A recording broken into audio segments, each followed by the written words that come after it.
we advance equity and inclusion as fundamental elements of business and community success. I think that is a great mission for the organization.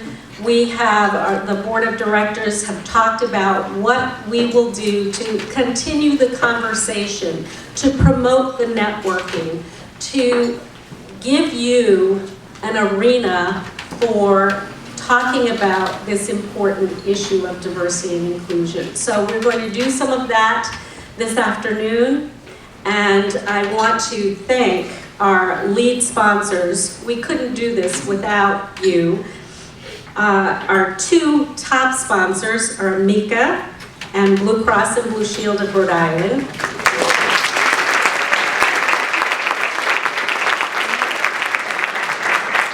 And I'm pleased to add two new sponsors at the strategy level, Goldman Sachs and Hasbro.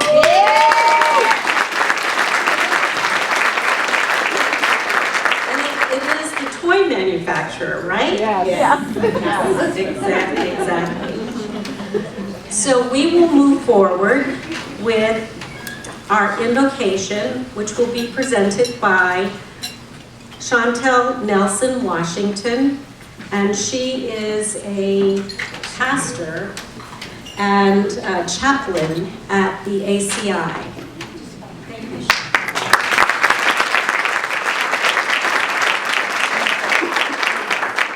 Good morning. Good morning. Is it after? It's after me. Good afternoon.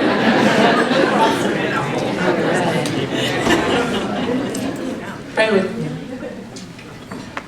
Gracious Creator of us all, we implore you to love us in our differences and love us in our commonalities. We ask that you would just guide us to be part of the change, part of the solution, part of the mission for equity. We would ask that you would continue to open our hearts and our minds so that we can embrace the diversity that is amongst us, so that people can see that they matter. And the characteristics, whether they are great or small in difference, are only a part of who they are. But we ask that you unite us as human beings, as members of community, and as people on this earth. We ask that you would implore a blessing upon the food that has been prepared for us and allow it to nourish our bodies to do more of what you will have us to do. These things we pray. Amen. Amen.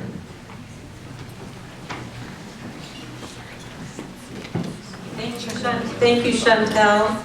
And please enjoy your lunch. I do want to ask you to please take a look in your program books at all of our other sponsors. There are quite a few, and please make note of them.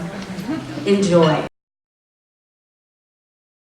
To our keynote speaker this afternoon, Dr. Tricia Rose, and she likes to be known as Tricia, just Tricia, but she's quite an amazing woman. She is currently Chancellor's Professor of Africana Studies and Director of the Center for the Study of Race and Ethnicity in America at Brown University.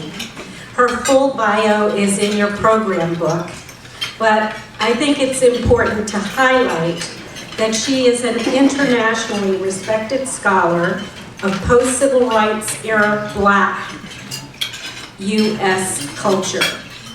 And in today's environment, I think we are really fortunate to have someone with that expertise here speaking with us this afternoon. She's also very well known for her groundbreaking book, Black Noise, which is about the hip-hop culture, which, who knew? It's a field of study. I didn't know that. But she has explored in that book rap music and Black culture in contemporary America. And it's actually considered a foundational text for the field of study of hip hop. She's currently working on a number of special projects at Brown University related to diversity and inclusion. So it is with great pleasure that I introduce you to our keynote speaker, Tricia Rose.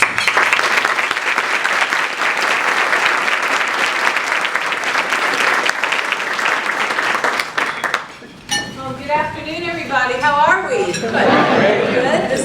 The fish looks really good, but I knew I wouldn't have enough time to eat it properly, so is it as good as it looks? Yeah. All right, well, I'm glad. Feel free to keep eating.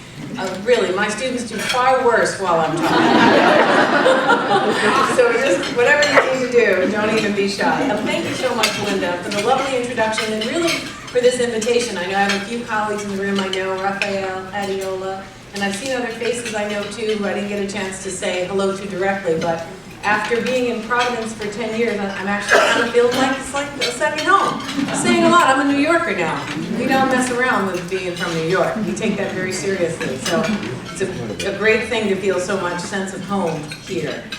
I have about 20 minutes, and Linda is a woman after my heart. You should see the timeline for the schedule. It's down to the second. So I have my big face watch, and I'm going to not get lost in space as academics are wont to do, because I really want to have a conversation with you about the issues that I'm hoping to sort of lay out a little bit in my comments. You know, I feel a need to sort of make a case for why diversity, inclusion, and all the work that you do is so important.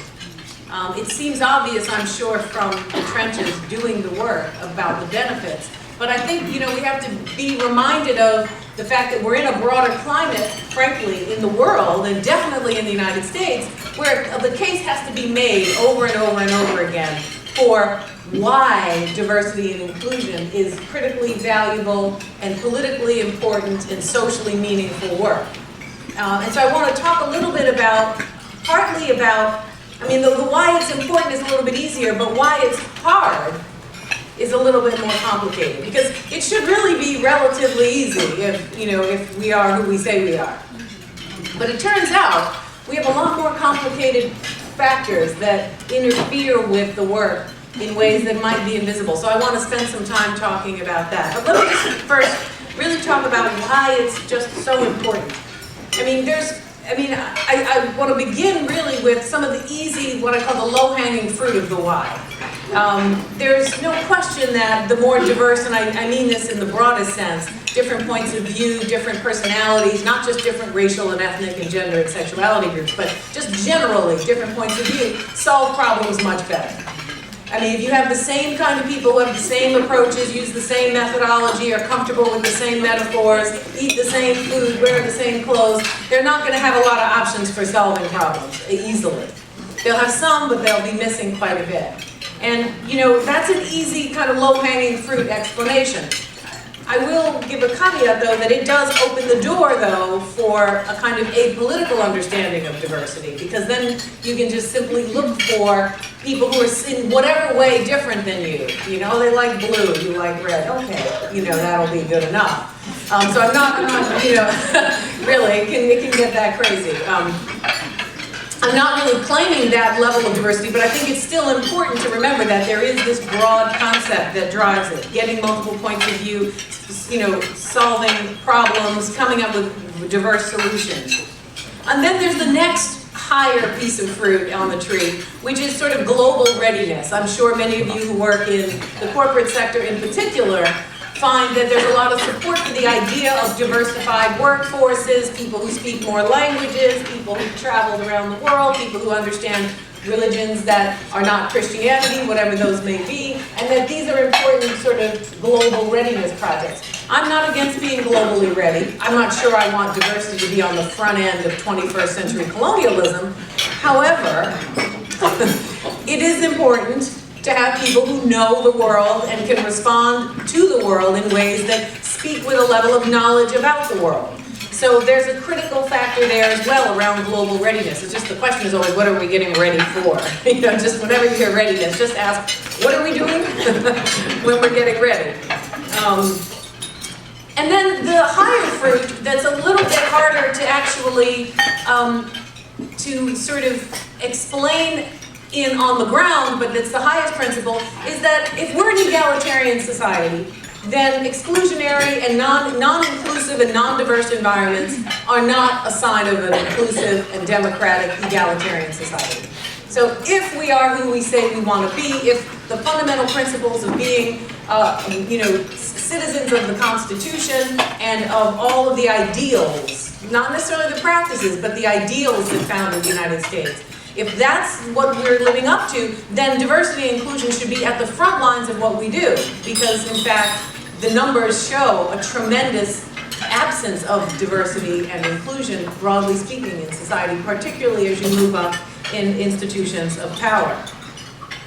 So fairness and justice should be, equally, really, they're the highest order of importance.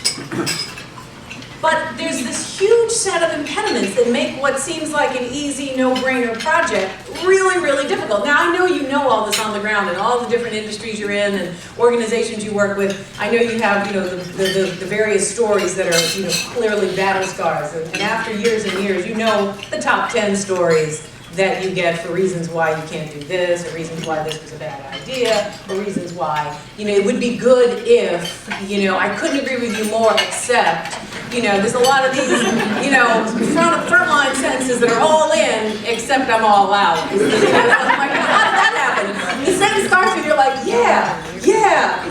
Where did you go? I thought we were going somewhere. So I want to talk a little bit about why it's hard, because I think it does speak to the moment we've been in that we've allowed ourselves to become part of for the past 40 years or so, because there's something very distinctive and specific about this period. And much of what I'm going to say doesn't necessarily relate to the presidential campaign exactly, except insofar as it does mean that, we're not, some of the questions about how far we've come are actually much more on the table now than they were even 4 or 5 years ago.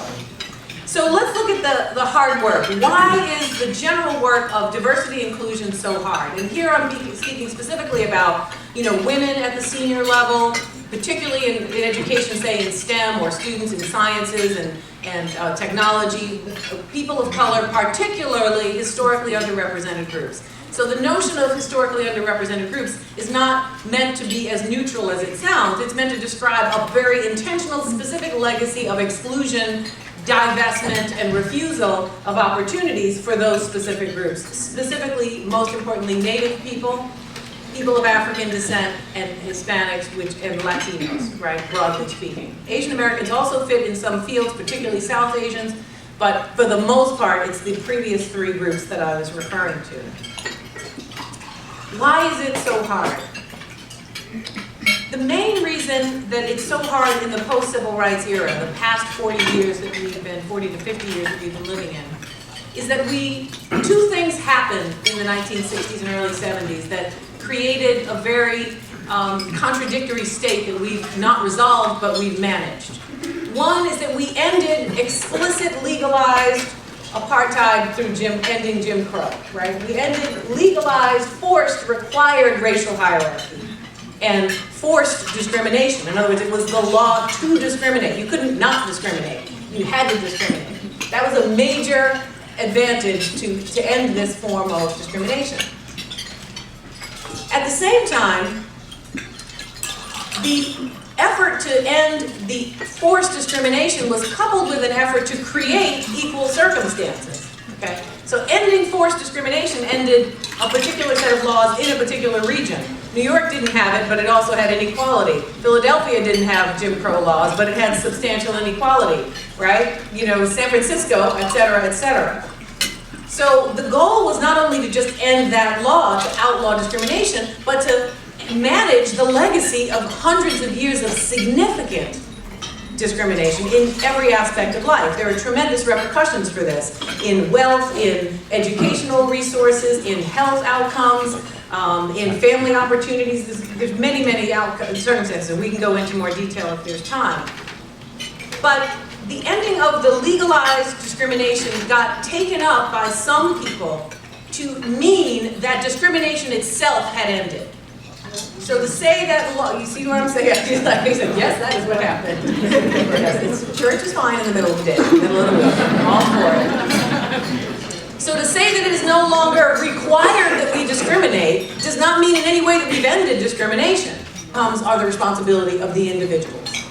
And this was an effort to really unplug affirmative action, unplug what we now call diversity, unplug resources and opportunities to try to level a playing field that was so profoundly unlevel for so long that couldn't have ended just when the laws changed, right? These things take years and all kinds of investment. That's like saying if you have a hungry child and you give him, and they've been starving for 10 years, and that's 330 years shorter than slavery and Jim Crow. But if you have that for 10 years, you give them one meal, you've ended all the repercussions of having been an underprivileged, starving child. No, it doesn't go away. They just got one meal. Now they're basically half alive. Great. Now what?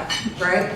But that logic became so pervasive that everyday, ordinary people who would otherwise be for general inclusion and diversity live under an illusion, and I would argue this is the vast majority of Americans, honestly, under an illusion that there is no major systemic structural impediment based on race, ethnicity, gender, etc. That whatever we see as outcomes of inequality are the result of input.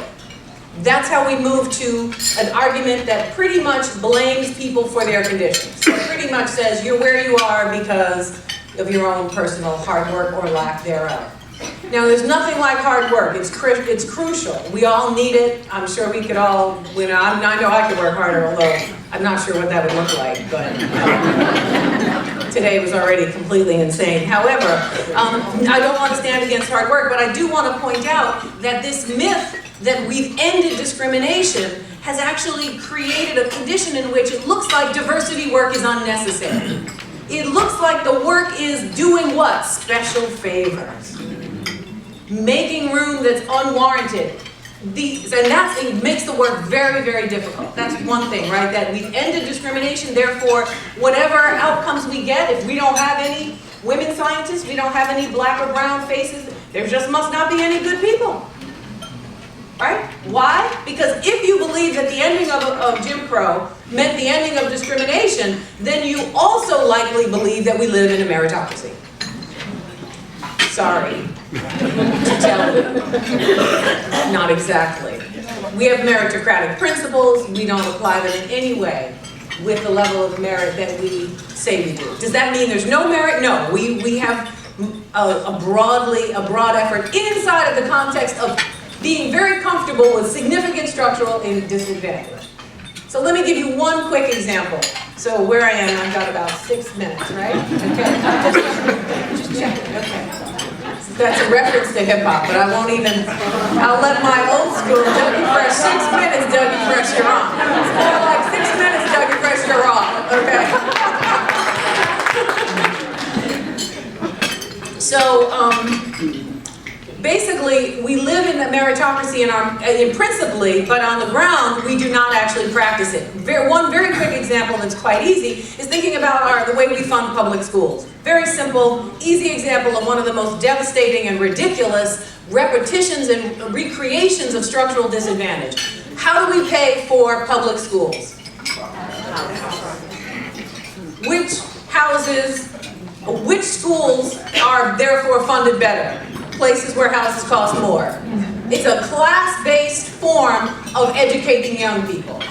So you have, even in states where they've outlawed tax-based funding, they've had to create opt-out options because people with resources are too angry and don't want to give up their resources, and therefore make it hard to actually level the educational playing field. Money isn't everything. You have all kinds of other issues that contribute to educational inequality, but that is an easy one. It's a simple, easy one to illuminate how we make a case for a meritocracy when we create deeply unequal resources, opportunities, support networks, enrichment conditions, higher standards and expectations based on how much money the property of the parents have and own and can afford to contribute. This is quite a travesty. And then we say, the kids who end up going to schools like Brown or Yale or Harvard or Berkeley, right, or UCLA. We have to ask ourselves, okay, why is it that the kids who go to the best schools get into these more competitive colleges? Because they're being geared, they're being groomed for this. There are high expectations. That's why people pay higher property taxes, right? I have many of my colleagues who I love, mind you. I have harbor no ill will, but when they explain to me why they live in Barrington, we have this little chit chat. I'm like, yeah, I know why you live in Barrington. It's not for the beach. As cute as it is. And I like Barrington. I've got friends who live, I know I sound like I've got friends who live in Barrington.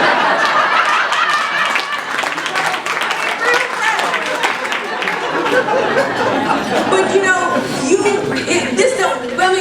it don't look like this room. Let me just put it that way, okay? This would not be a Barrington committee meeting, this room right here.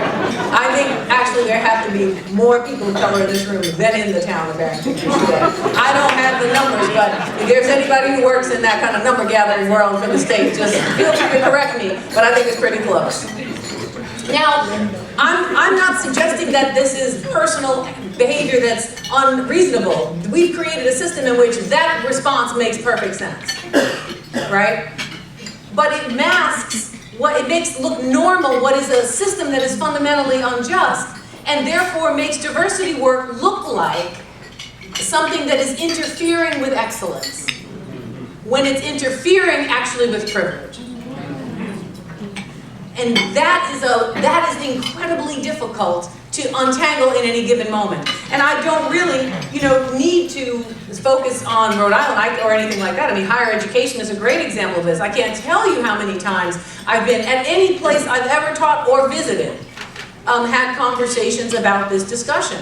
As soon as you mention diversity, someone tells you about excellence. It's like some sort of, I don't know, it's like playing ping pong. I hit it, you hit it. I say, maybe we should wonder about why the last 3 searches only had white men from the Ivy League in the short list. There are no women, there are no people of color, there's nobody from a state school. What are you trying to tell me? There hasn't been one smart person from a state school in the United States? We have to go with the best candidates, right? Now, again, that doesn't mean that these are not excellent candidates that are being chosen, but they're familiar, they're homogeneous, they fit a particular model, they're recognizable. So all of those sort of familiar markers and the hierarchy of privilege that produces these outcomes get normalized as objective merit. Very difficult work, because you have to be willing to go into those hotspots and talk about what excellence means on a variety of variables. You can't simply understand it in an illusionary, abstract way. There are things that come up even when you have, potentially diverse options. I know you've all had this conversation. I just don't think that he or she is a good fit. I'm like, what does that mean? Can you break it down for me a little bit? Let's externalize the specific characteristics that make a good fit.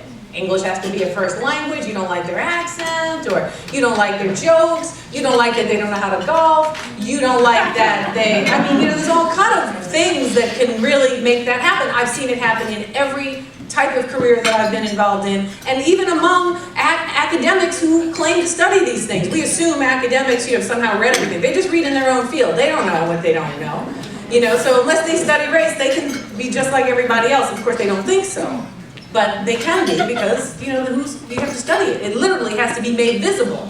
And this gets down to my last point, and then I'll open it up for questions and comments, and that is that because we've created a world in which we almost to 95%, when polled, Americans will tell you that they believe in egalitarianism, they do not believe in racial inequality or discrimination of any kind, we have created a circumstance in which, when that value is not tethered to a set of practices, we find a wall. It creates almost a more invisible wall than an explicit refusal would. And so we have to look at language about equality and ask not only of intention, but commitment and outcome. And fighting that invisible construct is actually one of the most difficult things we can do, but it's so important, because my honest experience has been that you both have allies and you can make allies. You have allies around you, but you can also make allies. You make allies by having the courage to do the work you're doing, to bring people in, to listen to confusing narratives that make no sense, and recognize that they've been constructed over decades by people much more sophisticated than we are in creating ideologies for us, and that we're all, in a sense, in that sauce. Keep an open mind and recognize that allies are made. They're not just previously existing. And you know, it's critical because the work you do changes the culture. It doesn't just add a few more people, it changes the pipeline, it changes the opportunities for our kids, and it changes the culture. I can't imagine work that would be more important. Thank you very much.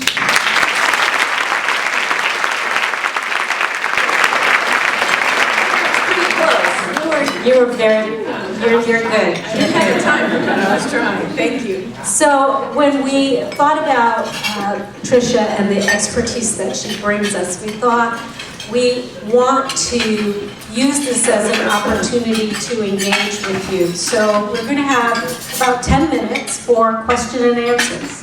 So.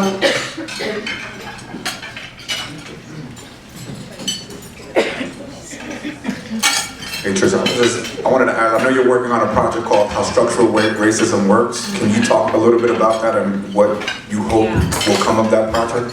Well, what I'm hoping doesn't come out of that is the death of me, because it's so exhausting. I mean, it's actually very hard to look at the actual structure. So basically, I have backed my way into the most ridiculous projects at every step of my career. I picked the hardest thing that seems easy to me, and then I started to think, oh, that's why nobody did it. You know, no one had studied hip-hop. I'll just write my dissertation on hip-hop. There's no oral history of black women and sexuality. Oh, I'll just write an oral history of black women and sexuality. Like, oh, no one understands how structural racism works. Can't we just boil that down and explain it? So that's where I am, Raphael, in the middle of this absurd concept. So the vision is that that there are these massive, made invisible structures. They're made invisible through ideas. They're quite visible, but we think they're not there.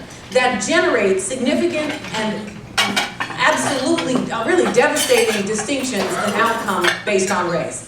So just a quick example, in the wealth arena, the wealth gap is well over 20 to 1. The average wealth of a white family is about $115,000 on average.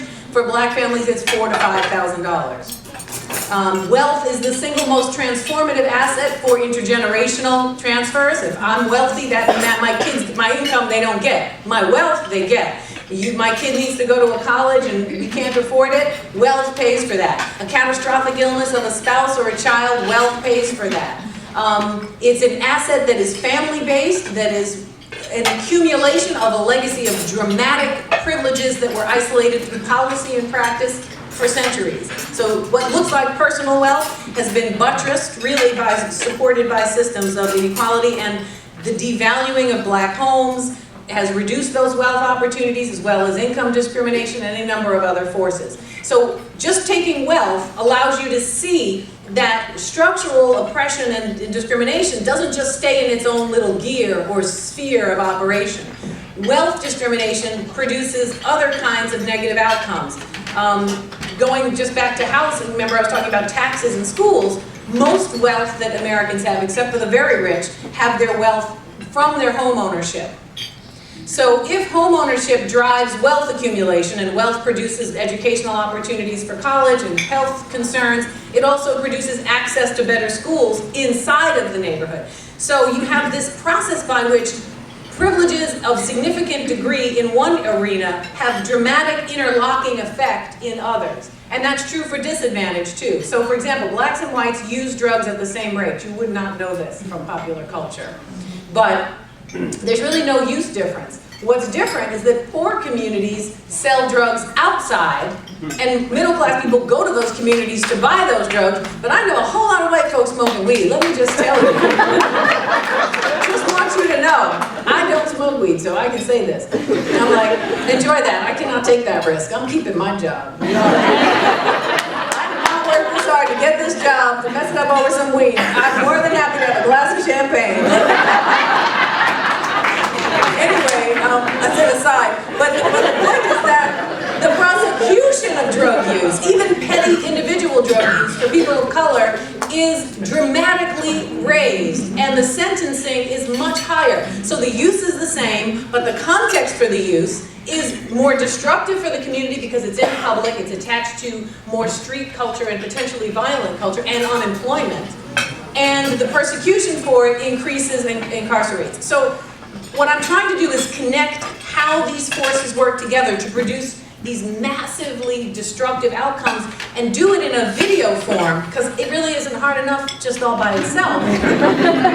You know, like Ginger Rogers, I'm gonna do it backwards and in heels, you know, because I think visually it would be very powerful to young people to understand what we're up against. So many of us think that, you know, we got where we got. As some people say, well, some of us are born on third base, some of us ended up on third base and are still chastising people who are trying to get on first. And others don't have any idea why they can't get out of the batter's box, you know? They don't even understand those conditions. And I think the changes we need to make require that we actually know how these things work. So that's what I'm trying to do. I'm teaching a course, I'm trying to figure out how to work on the videos, and there you have it. Thanks for that opportunity. That was what you call a friendly question. Tell people about what you've been obsessed with for the last year. Other questions? She's got one right here. I'll come back. This question is probably too big for anybody in this room, but as we have our election coming up in a month, I was actually mortified this morning when I watched Channel 10. I don't know if anybody saw the interview that Bill Rapley did with a woman who, somebody's nodding their head, with a woman who, an older woman, said that for the last 50 years she has seen nothing but people making excuses and that she's ready for a change. She's ready for a change. So 50 years ago was pre-civil rights.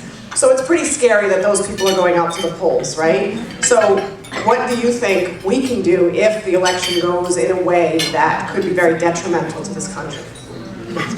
So that's a very big question. Well, I mean, I've thought about moving.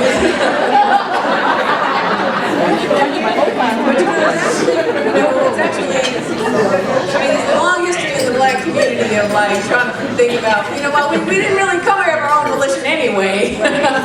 Maybe it wouldn't be bad to go to Liberia or to, you know, so I mean, I'm half joking, but I'm not half joking. But assuming we stay here, I mean, look, we have to fight for what we believe in. Fighting for what you think is right, fighting for structures of change that produce opportunities for all vulnerable communities goes against the accumulation of capital and the power structures that we've created. It's gonna be hard. It's not gonna be easy. It won't be, you know, Strom Thurmond, you know, regardless, right? In other words, it won't be segregationist rhetoric and the kind of absolute state-sanctioned violence. In other words, we've faced worse, and we're here. And that's true of many, you know, racial and ethnic minority groups and poor people across the board. So the first thing is to not despair to the point of disengagement, because every moment of disengagement is an empowering act for the very thing that you hate. Does that mean you stand in the street? Maybe. It might mean you work in your job in a different way. It might mean that you get more active in politics. It might mean that you know, do whatever it means. But I just would encourage everyone to not see that decision as a triumph of a majority. Half of Americans, unfortunately, don't even vote. I'm actually, this is a very big issue when you think of what happened with Brexit, where many people said, oh, I just assumed it was going to pass, so I just didn't go, or I just voted against it as a lark. I'm like, what are you thinking? So people are fed up with, there's a few strands going together here. One is the kind of dog whistling about race that's been going on since Nixon, to sort of, to devalue what civil rights changes were about. But at the same time, there has been a vital and meaningful and serious destruction of the white working class. They think it's happened at the hands of black people and brown people who are broker than broke. I mean, it's like everybody's broke. You know, you would think, I mean, Martin King talked about this. There's a great passage in his discussion of his time in the Birmingham jail in '63 when he was, you know, incarcerated, I mean, not incarcerated because it was just short-term jail, for protesting. And basically he had a conversation with the warden and with the, you know, what we would call corrections officers today. And, you know, they were talking about why they needed to have segregation. And so they would defend, say, look, we just don't want to live around black people, et cetera, et cetera. So King listens because he was eminently patient. And then they started just talking about their jobs. And so where do you work? And how much do you get paid for this? And where do you live? And where do your kids go to school? And finally King says, tell you the truth, y'all should be marching with us. I mean, you ain't doing all that much better. You can't even afford to send your kids to school. So part of what's happening is the evisceration of working people, of even the middle class and of poor people, the upward exponential consolidation of wealth has destroyed stable white communities and multiracial. I mean, there's mixed communities too, but I'm talking here into this question of why a certain generation would vote out of its own interest. It's happened many times before. That's why solving this racial problem is so important, because it actually works against our collective best interests. And it's even hard to make people be able to see it. And I don't know what's going to happen with Trump, but I think, we've allowed, a plutocracy, and a lot of government control through corporations. This is a reasonable outcome. Where we are now, the kind of hostility to Hillary, the love for Bernie in terms of the symbolic, changes that he represents, and Trump's, despite his complete irrationality as a person, I forget his politics. He could be a leftist. I'd be like, no, I don't think so. I think this looks like, some craziness. I wouldn't, it's not about his politics even, but there's this fundamental distrust that is really, that's been cultivated by the privatization, by the loss of, investment in people's belief in the common good. It's so important that we do not give up on that. Every moment that looks dark absolutely has light at the other end.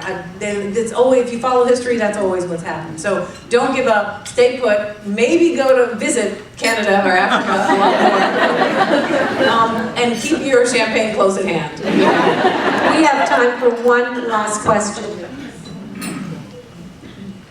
Tricia, would you mind sharing what personal experiences have made you the person you are today? Ooh, Lord, that's one final question, huh? Oh my goodness. There are a lot, but I think probably the earliest memory I have that got me invested in really thinking about race and inequality the way I do was, just where I was born and what was around me. So I was born in Harlem in the 60s, so I'm too old, but I was born in 1962, so you can do your own math. And it's ridiculous, a long time ago, very depressed about that. What was wrong with the 70s? Why couldn't we just stay there? Anyway, and it was a West Harlem, uptown, and in the 60s, this was not the cute, charming, it wasn't what it is now. So it was a whole nother story.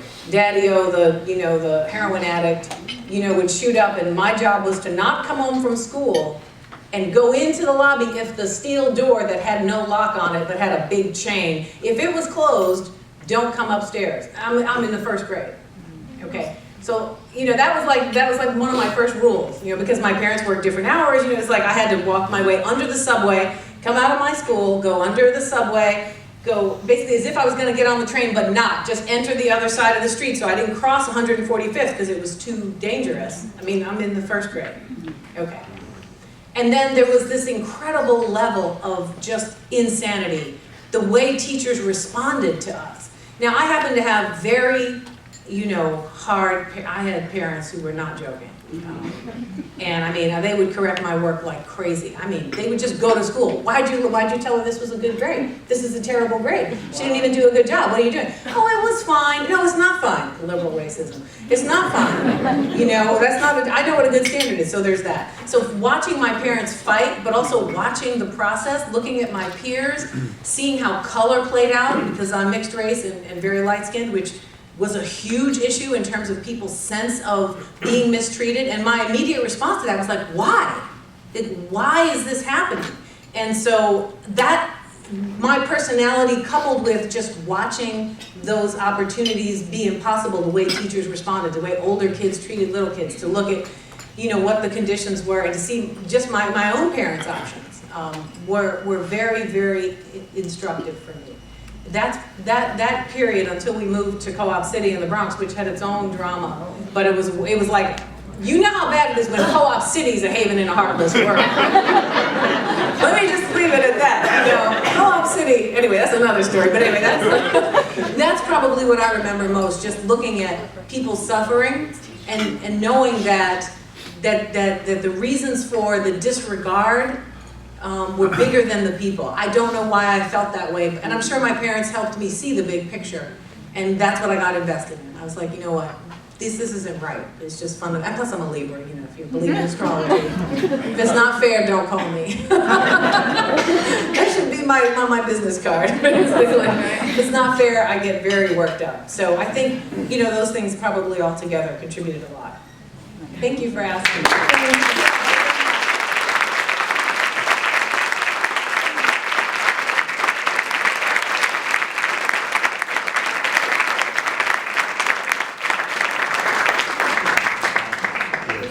Thank you so much, Tricia.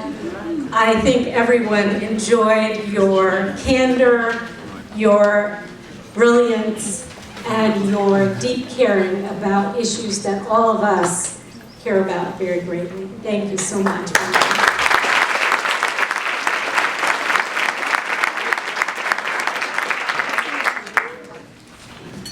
Now we're ready for the awards. We have some outstanding award recipients.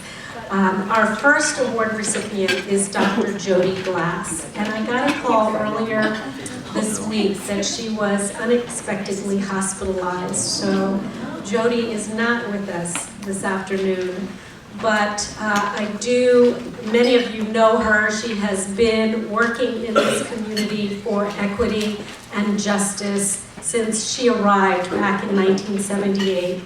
She has been an advocate for women, an advocate for equal rights across the board. She has been instrumental in instituting or changing the legislation to make it gender neutral.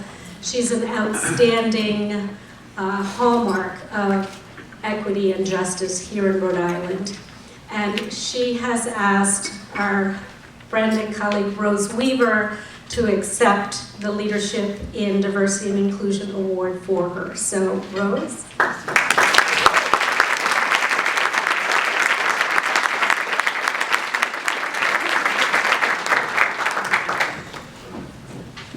Just goes to show that us older women still have it.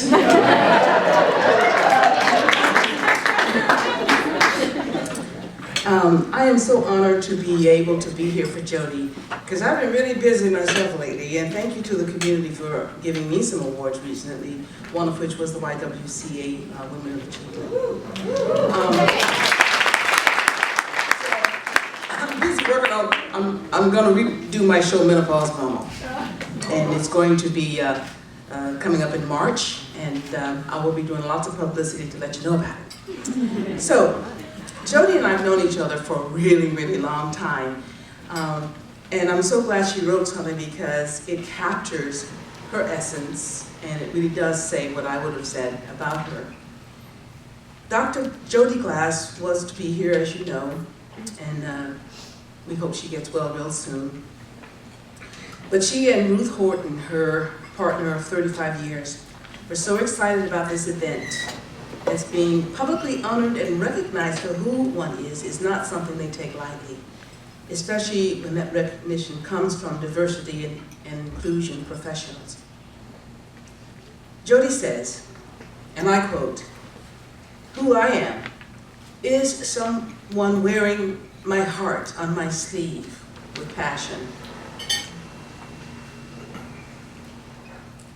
It's a passion for peace, and a naive sense that our collective, our day will come." Yes, and that is a song. She says, when we want to listen to each other as individuals, conversations may begin.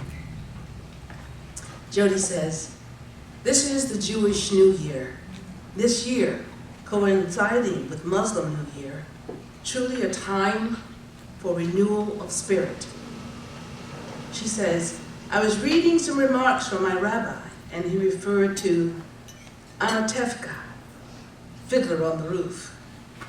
Several lines in the song truly struck a chord, she says. Don't pardon the pun. Somebody should have put a match to this place years ago. What else would Sabbath, where else would Sabbath be so sweet? Where I know everyone I meet. My rabbi wrote, she says, about knowing the people we meet. I believe that is what makes every place in Anatevka, whether it's tumble down or workaday, it's what we know as safety, familiar, and home.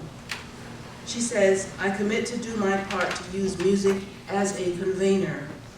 I dedicate this award, therefore, to my dear friend Venus Irving Prescott. Jody and I were with Venus on the day that she died. Bob Dilworth, Venus's a couple of grandchildren were there, and we all sat at her bedside for hours and hours. We sang her songs, and we read to her. She passed on September 25th at the age of 91 and a half. She had been a mentor to a lot of us. I mean, she really did. She taught me things like the Hollywood need.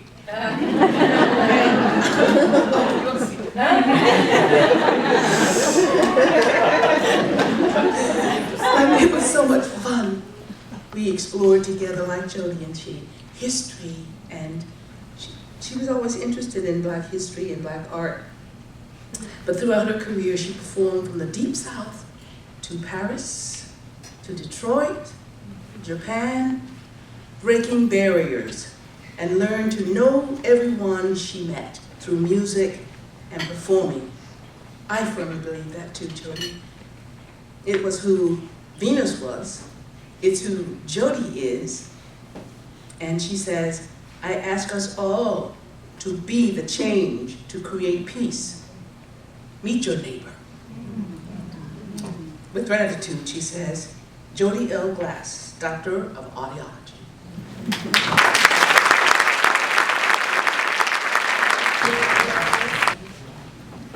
We'll come down here and take a picture. Okay. I don't look like Jody, though.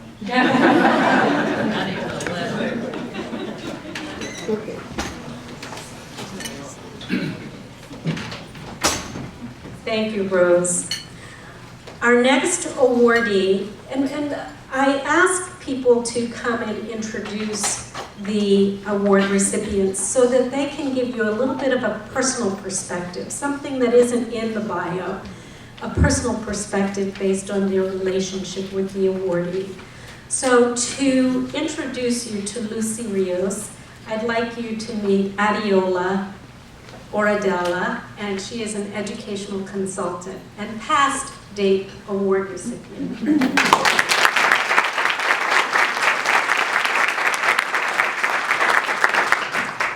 Hi, everybody. Hello. Everyone's looking amazing. It's really good to be back in this room with Linda and with DAIP and just with all of you. As Tricia mentioned, there's just so many familiar faces, just as someone who's lived and grown up and just kind of been really invested in Providence for a long time. It's nice to see so many faces, particularly so many different shades of faces in this room. So thank you for inviting me back.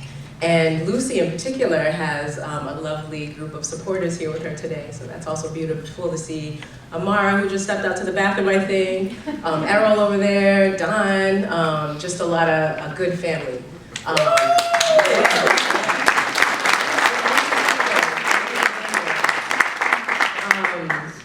So, let's see. So I'm here to introduce the fabulous and one and only Lucy Rios. Lucy is the Director of Prevention and Communications at the Coalition Against Domestic Violence. I've known her for many years as a friend and leader who is deeply committed to helping our communities thrive. During my time as Director of Youth in Action, we had the honor of Lucy delivering a powerful domestic violence training to the diverse young leaders there. On another occasion, she contributed important words of wisdom for a media project that young leaders at Youth in Action were creating to bring culturally relevant education into Providence classrooms. Lucy always made time for us, even when she juggled several other things, and I'll always be deeply grateful to her for that. She started her career as a youth worker at Channel 1, Central Falls, running after school and summer programs for middle school youth and coordinating community events. After doing that for almost 4 years, she went on to work for Rhode Island Youth Guidance Center, teaching social and emotional learning and life skills in middle and high schools for another 4 years. She co-facilitated a violence prevention theater education program, which she says was so fun, and led parent and family workshops on healthy communications and conflict resolution. Lucy is also a proud founding board member of Segway Institute for Learning, a dynamic and unique school and learning community in Central Falls. These experiences helped to prepare her for the statewide domestic violence work that she does now. 10 Men is one of those statewide programs. She's designed it with her prevention team to specifically mobilize diverse men throughout Rhode Island to be leaders in the local fight against domestic violence. In fact, among the CDC's many grantees, 10 Men was one of the few programs they decided to highlight this summer to share with the nation on good work that's been that's been happening here in Rhode Island. Yeah. These days, Lucy and her team spend a lot of time on the road, going to conferences and talking about the good work that's happening in Rhode Island because of this unique program. Her most important role is being the mother of Amara, who I've had the privilege of seeing grow into an extremely talented, beautiful, and intelligent young woman with a bold commitment to social justice. These are all qualities that she shares with her mother. So huge congratulations to Lucy for receiving this award today, and please come up.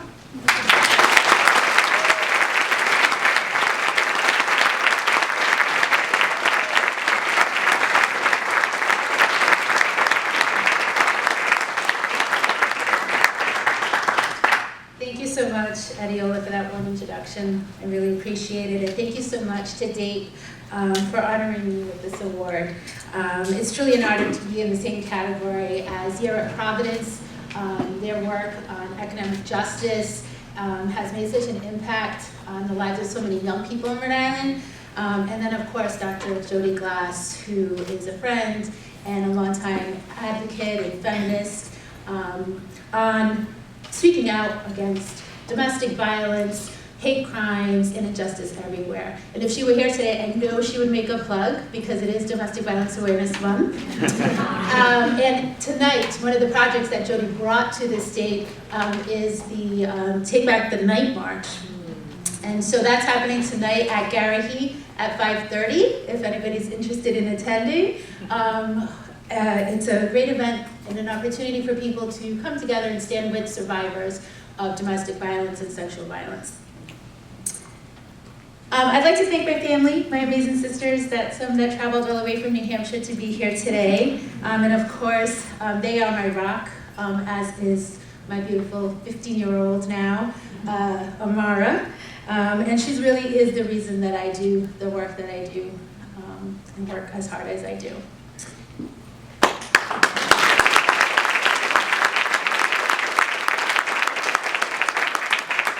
I admit that when I first learned that I was getting the award, I felt a little bit uncomfortable because of how closely we work at the coalition, and that all of our work is so collaborative.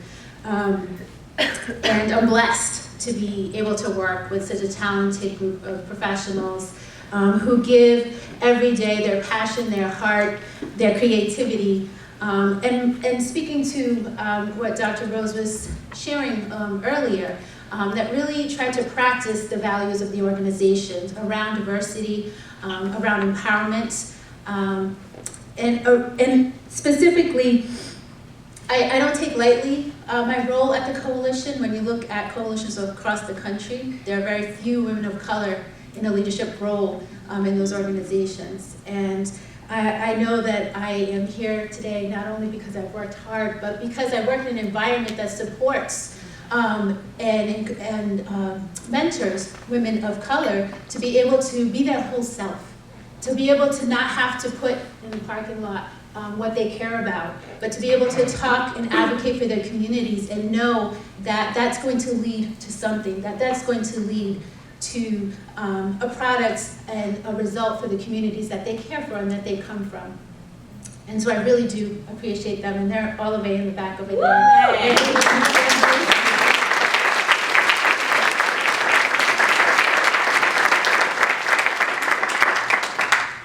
I did want to I didn't stick to the script, so I'm going to switch it up a little bit. But I did want to share this poem with you all. And again, thank DAIP for recognizing me today. But I was at a meeting with this brilliant woman, Norma Wong, who I talk about. Those of you that know me well know that I've been talking a lot about her recently.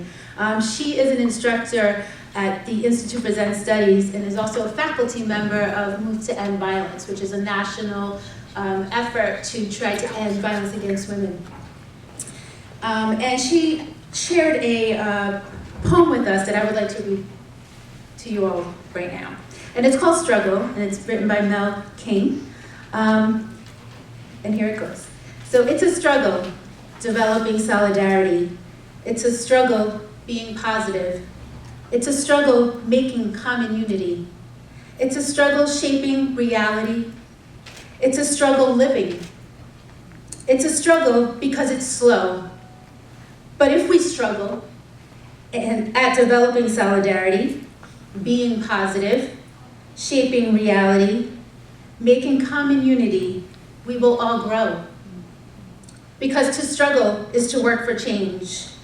And change is the focus of education. And education is the basis of knowledge. And knowledge is the basis of growth. And growth is the basis for being positive. And being positive is the basis for building solidarity. Building solidarity is a way to shape reality. And shaping reality is living. And living is loving. So struggle.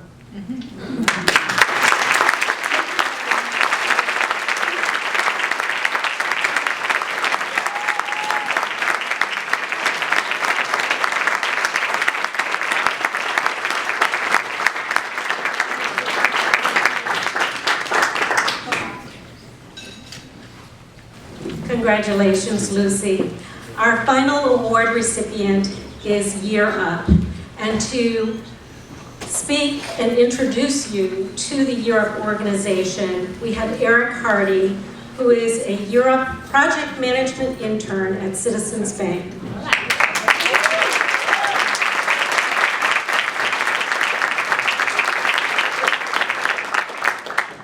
Hi, good afternoon all.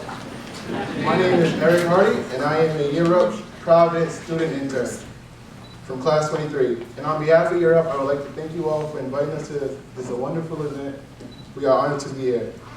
So before I joined Year Up, I found myself working 50 to 60 hours a week at jobs like Taco Bell and UPS. I was living on my own, and I really found it hard to make ends meet each week or each month.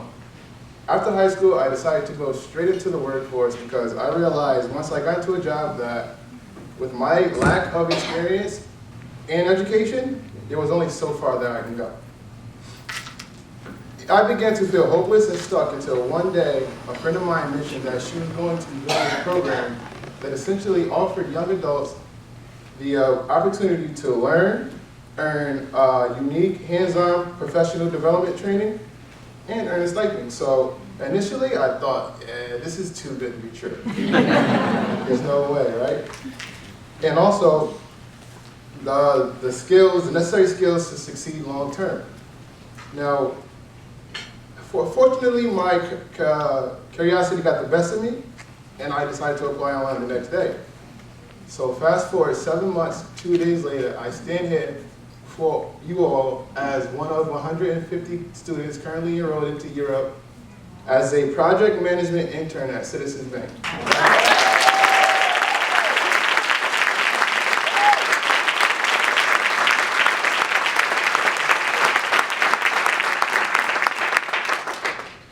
Now, Europe is filled with many leaders and mentors.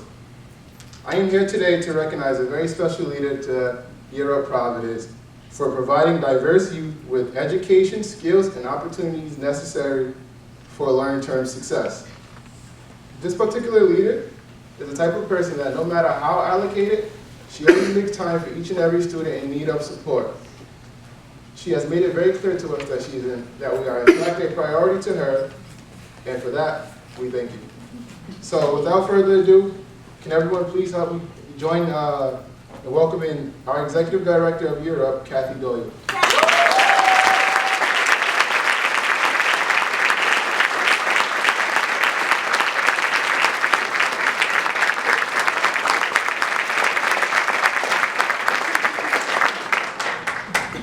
Good afternoon, everyone. Eric, thank you so much for sharing your story, for that great introduction. And to Lucy and Dr. Jody Glass, the work that you do is absolutely incredible. I have to admit, most times you go to a luncheon and you think, okay, is it almost over? Should I check my email? I've got other things to do. I could sit here all day and learn and listen from the work that all of you do. So thank you so much. On behalf of the entire Europe Providence team, we're so honored to be receiving this recognition today. And I do have to say how grateful, respectful, and appreciative we are of the work that DAIP does to really level the playing field and advance equality and inclusion. We're grateful to be doing that kind of work with all of you. It takes a community to do what we do. It literally does. And so I really would like to recognize the Europe Providence team who's sitting back there at table 13.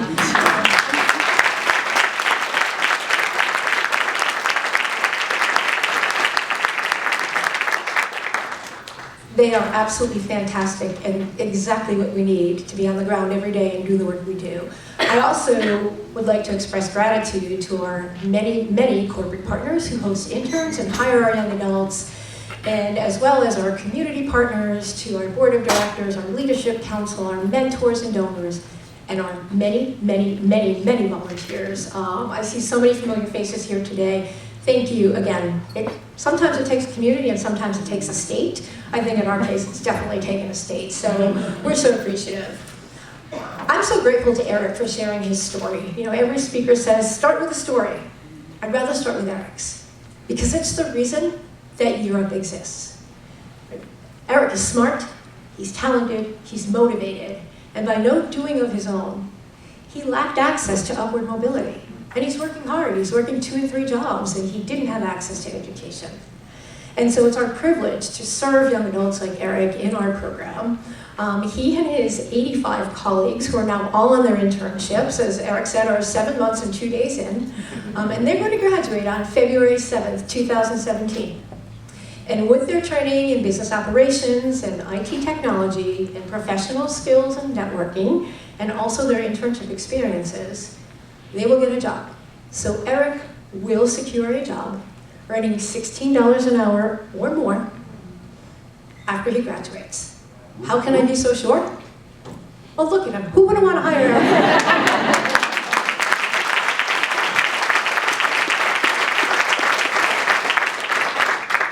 The second reason is our track record.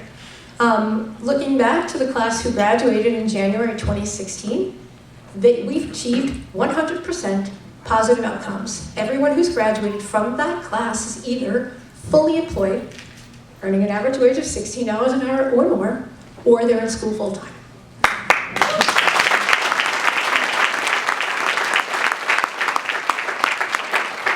And our class who graduated just 2 months ago is already 92% employed. So we have a few people left if anybody's looking to hire a fantastic young adult. And then looking back over the past 10 years since Providence's existence, we have 805 inspiring individual stories like Eric of young adults who have crossed what we call the opportunity divide, have been empowered to change their lives, and have now achieved financial stability. So we're really, really happy about that. Providence is proud to be one of 16 Europe locations across the country. We're actually the fastest growing youth-serving nonprofit formed this century, so that's a mouthful. But we're really proud of that. We serve 3,000 young adults per year, And we need to scale, and we need to do more. And why? Well, it's a lot of the reasons that you were hearing today, but there are 6 million opportunity youth in this country. That's 1 out of every 5 18 to 24-year-olds that don't have access to upward mobility. So we are going to triple the amount of students that we serve in the next 5 years. Is it aspirational? No, we're going to do it. We are going to do it. I think that when we look at Providence, we see something pretty similar, right? 1 out of every 5. We serve 160 young adults per year at York Providence, but the startling statistic is there are 18,000 disconnected young adults in our state. Conversely, we're reading in the news every single day about the skills gap in Providence. We don't have enough talent to fill the open roles in our company, so at the end of the day, we are taking talent that needs opportunity, like Eric, and we're taking opportunity that needs talent, and we're putting those two together. And why is it so important?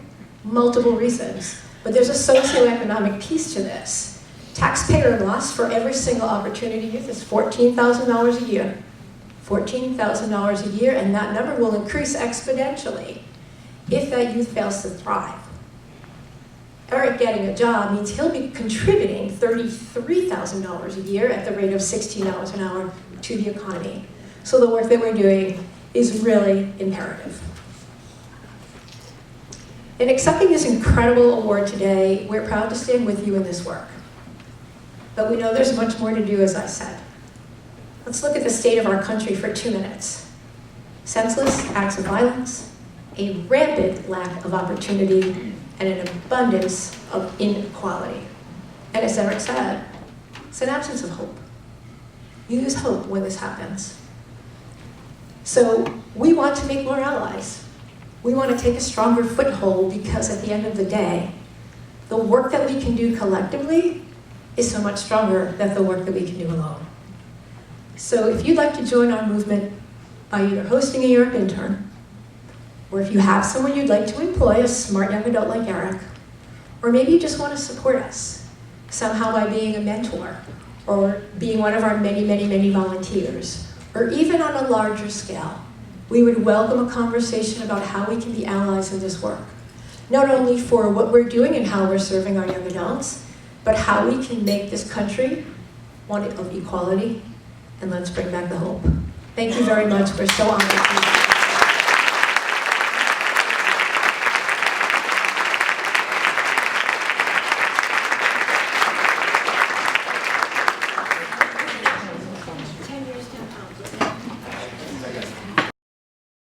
Congratulations to Europe. Well, that brings us to the end of our luncheon. I am so pleased that you're all here to the end. It's great that you're here celebrating the leadership that we know exists in this community, the leadership in diversity and inclusion. I'd like to again thank our lead sponsors. We really could not do this without them. Amica Insurance has always been with us from the beginning. Blue Cross and Blue Shield of Rhode Island, a lead level sponsor. Strategy level sponsors, Goldman Sachs, Hasbro Toys, and our partner, Global View Communications. We have many other sponsors that are listed in your program. Thank you all for being here. Look for our website. We now have a website. We're, just catching up with. It's DAIP.us, and we'll be posting photos and information about the luncheon and other activities. So thank you again for being here, and I look forward to seeing you at our next DAIP event.